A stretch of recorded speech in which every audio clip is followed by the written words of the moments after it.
Have you ever been scrolling online, seen a headline or a post, and just felt this surge of anger? Like, how could someone do that? That's just wrong. You hit the share button, fire off an angry comment, and for a moment, you feel righteous, like you're on the right side of history. We've all been there. This powerful feeling is called moral outrage. It's that intense emotion we feel when we see a violation of our moral code. But here's the tricky part. That feeling, as good and as justified as it seems, can actually be a shortcut that stops us from thinking more deeply. When we're flooded with outrage, our brain's emotional centers light up, and the parts responsible for critical thinking and analysis kind of take a back seat. It's an evolutionary response. Seeing a threat, even a moral one, triggers a quick, emotional reaction. It's faster than slowly and carefully weighing all the facts. Think about it. When you're outraged, you're not usually asking questions like, what's the full context here? Or is there another side to this story? Or what are the long-term consequences of this issue? Instead, the outrage itself becomes the conclusion.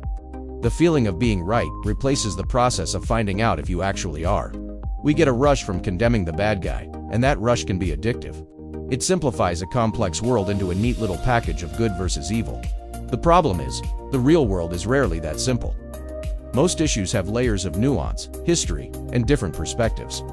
When we let outrage do the thinking for us, we lose the ability to understand these complexities.